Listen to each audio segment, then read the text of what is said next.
Olá, meu nome é Eduardo e estarei apresentando o projeto 2020 da equipe Burning Goose Aerodesign da Universidade Federal do Paraná. Neste ano, a Burning Goose vem para a 22ª competição SAE Brasil Aerodesign como participante na classe regular. Com a liberação do regulamento no fim de janeiro, iniciamos o projeto conceitual analisando as mudanças realizadas. A restrição geométrica manteve-se semelhante aos anos anteriores, de 2018 a 2019, limitando a soma da envergadura com o comprimento da aeronave, agora limitado em 3,20 metros, valor menor que nos regulamentos anteriores. A distância de decolagem é limitada em 50 metros, e como destaque estava a possibilidade de motorização elétrica, com limitação de 700 watts. Foram estabelecidos os requisitos e diretrizes que guiariam o projeto. Como a pontuação de voo é proporcional à carga paga carregada, a aeronave deveria ser capaz de carregar a maior carga paga possível. Para isso, iniciamos o desenvolvimento de um algoritmo de otimização multidisciplinar, ou MDO, que buscaria obter a melhor aeronave dentro da formulação estabelecida. Para obter as bonificações de pontuação, a retirada de carga deveria ser feita em menos que 60 segundos, garantindo a bonificação de retirada de carga. Para obter a bonificação de pouso, este deveria ocorrer em até 100 metros. A aeronave deveria também ser facilmente desmontável para poder ser carregada até os locais de voo. Além disso, a configuração geral da aeronave deveria ser conhecida da equipe. Nos outros anos de regulamento semelhante, a Burning Goose havia projetado biplanos, sendo esta novamente uma das opções. Com a definição das tarefas de cada uma das áreas e definição das etapas principais do projeto, estabelecemos um cronograma, que incluía a construção de um protótipo para ensaios em voo. Contudo, com a pandemia e quarentena causadas pela doença Covid-19, foram realizadas alterações na forma da competição e diversas modificações foram feitas no planejamento. A pontuação da etapa de voo foi cancelada, mas mantivemos os requisitos e diretrizes iniciais para guiar o projeto. Para melhor fundamentar a escolha da configuração, foram criadas versões da otimização para monoplanos e biplanos, avaliando qual a configuração mais competitiva. A parametrização incluiu as envergaduras, cordas, afilamentos, posição relativa entre as superfícies e os perfis aerodinâmicos utilizados, totalizando 17 variáveis de otimização para o biplano e 11 para o monoplano. As empenagens são em H para a redução da torção no boom e efeitos de endplate, aumentando a eficiência aerodinâmica na empenagem horizontal. O conjunto modo-propulsor é o combustão de anos anteriores, pois a princípio não pudemos adquirir um conjunto elétrico, e é de configuração Tractor para melhor posicionamento do boom na parte traseira da fuselagem. No ano anterior, não utilizamos fuselagem para redução do peso vazio e arrasto, conectando as asas pelas pontas, mas tivemos problemas com a falta de rigidez da ligação entre as asas e o posicionamento do CG foi dificultado. Então, nesse ano, optamos por unir as asas pelo centro com uma fuselagem, na qual fixaríamos o motor e o boom e acomodaríamos o suporte de carga e os componentes elétricos. A fuselagem escolhida foi treliçada com varetas de carbono, pois já havíamos utilizado essa solução em projetos anteriores. Decidimos que o boom simples seria o ideal para fixar nessa fuselagem central, além de ser mais leve que o duplo. Optamos pelo boom de caixote de balsa, pois é mais leve, de fácil construção e mais barato que o de varetas de carbono em uma análise preliminar. O trem de pouso é triciclo para melhor posicionamento da corrida de decolagem e facilidade de taxiamento. Assim, chegamos na concepção conceitual da aeronave biplana a ser avaliada pela otimização. O monoplano tem componentes de configuração semelhante, sem a ligação entre as asas. Como os perfis da asa têm grande influência na carga paga, realizamos otimizações do perfil Selig 1223, empregando o método das curvas de Bézier e pontos de controle. Chegamos em dois perfis otimizados, com maior coeficiente de sustentação, que foram alimentados no MDO, junto com o perfil original e outros perfis de alta e média sustentação. O algoritmo de MDO para maximização da carga paga inclui restrições geométricas, restrições de estabilidade na margem estática e semi-zero e de desempenho na razão de subida. O algoritmo foi implementado no software Multi-Frontier, integrando com Python e com AVL como software aerodinâmico. Uma simulação numérica de decolagem encontrava o MTOW e, com a previsão de peso vazio de cada componente, determinava-se a carga paga de cada indivíduo. Após as rodadas de otimização, apesar da configuração biplana apresentar maior peso vazio, o seu maior MTOW possibilitou uma carga paga 1,13 kg maior que a da configuração monoplana, sendo escolhido então o biplano. Os perfis otimizados de alta sustentação apresentaram maior carga paga que os demais, sendo utilizado um deles em ambas as asas. A envergadura da aeronave obtida é de 2,22 metros, com a asa inferior retangular e a superior com leve afilamento. O perfil da empenagem horizontal é um simétrico invertido e a empennagem vertical foi dimensionada posteriormente com base em requisitos de estabilidade estática, lateral e direcional, utilizando o perfil NACA 0012 por atingir os requisitos com uma menor envergadura e menor arrasto. Observamos que a carga paga apresenta grande sensibilidade à tração. Com a obtenção de uma verba, realizamos a troca para o conjunto moto-propulsor elétrico. Utilizamos parâmetros fornecidos pelas fabricantes dos motores e dados de torque, tração e potência das fabricantes das hélices, realizando o equilíbrio de torques para a seleção da combinação de maior tração, e que não ultrapassasse a limitação de 700 watts. O motor escolhido foi o Scorpion S2 4020 420 kV com hélice APC 20x8E e bateria LiPo de 4 células. Como resultado, obtivemos um aumento de 1,1 kg na carga paga. Com a aeronave preliminar definida, partimos para as demais análises separadas por área de projeto. Em aerodinâmica, para testar a confiabilidade dos dados do X-Foil, as simulações dos perfis foram comparadas a dados experimentais obtidos na literatura. Realizamos a análise de convergência de malha, variando o número de painéis e o tipo de distribuição para cada uma das superfícies sustentadoras, obtendo coeficientes aerodinâmicos mais precisos. Utilizamos dispositivos de ponta de asa do tipo endplate. Foram selecionadas uma série de configurações elípticas e as que apresentaram maior melhora na eficiência aerodinâmica das asas foram as escolhidas. Os endplates na asa inferior foram limitados por uma distância mínima do solo, e o aumento na carga paga foi de 380 gramas. O CL máximo da aeronave foi obtido por meio de uma correção na curva de CL, com base na não-linearidade e stall do perfil das asas, pois o método da seção crítica, inicialmente empregado, não apresentou resultados satisfatórios.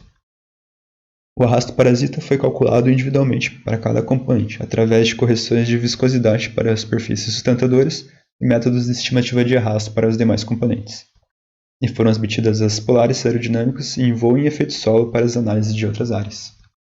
Em estabilidade de controle, para avaliar a estabilidade longitudinal de uma aeronave não convencional, partimos de um diagrama de corpo livre com a contribuição de cada componente, incluindo as asas e influência delas sobre a empenagem com downwash, tração do motor e fuselagem.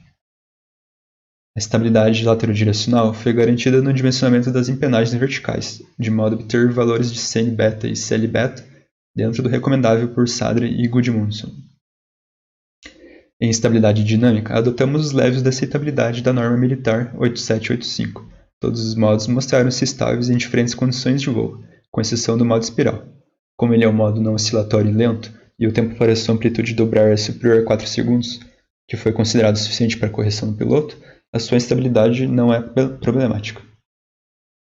O profundor foi dimensionado com base na resposta para a rotação de decolagem baseado nos valores sugeridos por Sadri, sendo escolhida a corda de 25% por apresentar bom equilíbrio entre sensibilidade e ganho de MTOW. Avaliou-se também a trimagem longitudinal nas diferentes velocidades de voo. Os ailerons estão apenas na asa baixa e foram dimensionados para atender um critério de taxa de rolagem. As empenagens verticais são inteiramente móveis, atuando como lemes, e junto com os ailerons, avaliou-se os requisitos de controle em vento lateral e de trimagem laterodirecional. Em desempenho, para hélices da mesma fabricante e de tamanho próximo à escolhida, comparamos dados experimentais de tração encontrados em estudos e os resultados numéricos disponibilizados pela fabricante, mostrando boa concordância até 12 metros por segundo, velocidade acima da de decolagem. As análises de voo foram divididas nas etapas de decolagem, subida, curva, voo reto nivelado, descida e pouso. Para a decolagem, desenvolveu-se uma simulação numérica que integrava as forças e momentos utilizando coeficientes sem efeito solo, considerando o acionamento do profundor para a rotação da aeronave, inclinação da pista e possibilidade de vento em diferentes direções. Assim, encontramos a carga paga máxima para diferentes altitudes e densidade. O desempenho em voo reto e nivelado foi avaliado para diferentes altitudes e densidade previstas para o local da competição, considerando o respectivo MTOW em cada altitude, encontrando assim as curvas de tração e potência disponíveis e requeridas. Para as etapas de subida e descida, considerou-se o ângulo de trajetória não nulo, encontrando as velocidades verticais e ângulos. Consideramos também uma operação com motor fora do seu máximo. O raio de curva possui uma limitação aerodinâmica, de stall de ponta de asa, e outra estrutural, de fator de carga. A curva realizada pela aeronave permite um voo seguro dentro do box de voo. No pouso, uma simulação análoga à de decolagem foi utilizada para avaliar a distância de pouso, com e sem o uso de ailerons como spoilers, não sendo necessário o uso de tais dispositivos de frenagem, pois a aeronave para completamente dentro dos 100 metros com uma boa margem. A análise de cargas iniciou-se com a elaboração do diagrama VN, utilizando o fator de carga limite 2.5, conforme a recomendação da norma FAR 23. Com as velocidades de rajada, encontramos o diagrama de rajada e os pontos das condições a serem avaliadas. Foram encontradas as distribuições de forças e momentos aerodinâmicos nessas condições críticas, realizando a transformação para os eixos do corpo. Consideramos condições que resultem em distribuições assimétricas, como por exemplo no surgimento de momentos torsores no boom. Quanto aos esforços internos, para as asas empenagens foram consideradas forças cortantes em momentos fletores em 2 eixos e em um momento torsor. Em estruturas, empregamos madeira balsa nas asas empenagens pela relação entre resistência mais específica, utilizando o critério de falha de Tsai-Hill para materiais anisotrópicos. Para a asa superior, definimos que a longarina seria do tipo caixão, com aplicação no borde de ataque como componente estrutural e tendo a sua seção variada. A asa possuía ainda 2 perfis laminados com fibra de carbono e com orelhas para fixação na fuselagem. Para a asa inferior, optou-se pela longarina de seção retangular em fibra de carbono, com recheio de espuma PVC, facilitando a fixação do trem de pouso na mesma. Para a empenagem horizontal, foi escolhida uma longarina de vareta de fibra de carbono, e para sustentar o mecanismo de movimentação da empenagem vertical, que são inteiramente móveis, e também os seus servos, foi adicionada uma longarina secundária de vareta de balsa. Para o dimensionamento do boom, buscou-se verificar qual espessura e formato de seção seria mais leve, considerando os esforços gerados pelas empenagens. Na fuselagem, partindo de um esboço inicial, as alturas e os nós das treliças foram definidos a partir das fixações de cada componente e acomodação dos componentes elétricos e suporte de carga. Para a fixação dos componentes por meio de parafusos, foram adicionadas placas de fibra de carbono. O eixo do trem de pouso principal é uma vareta de carbono, e foram criadas 2 grandes orelhas de espuma PVC laminada em fibra de carbono para que o conjunto fosse fixado na fuselagem e na longarina da asa. O projeto elétrico foi guiado pela segurança e redução de peso da aeronave. Com o tempo de voo, a corrente máxima concedida pelo motor e um coeficiente de segurança, chegamos na capacidade requerida de 4.000 mAh para a bateria do conjunto modo-propulsor, sendo escolhido o modelo Turning Nanotech de 4 células e com capacidade de descarga de 30 C, acima do valor mínimo exigido. ESC e vatímetro foram selecionados com base em peso e corrente. No sistema de controle, como medida de segurança, programamos uma chave de segurança do motor e o recurso fail-safe no rádio, para caso haja perda de sinal. A escolha dos servos motores foi baseada nos critérios de torque requerido, peso, material da engrenagem e tipo de modulação, sendo escolhido o servo Corona DS238MG para as 6 posições do avião, por apresentar maior torque e menor peso que os servos utilizados anteriormente, engrenagem de metal e modulação digital. A bateria do sistema de controle foi escolhida analisando 3 tecnologias de baterias. A escolhida foi a níquel metal hidreto por não necessitar de regulador de tensão e ser a melhor opção entre as opções de níquel. O dimensionamento da bateria do sistema de controle foi análogo ao do motor, chegando-se em 800 mAh. Assim, finalizamos a apresentação do projeto 2020 da Burning Goose, trazendo uma aeronave competitiva.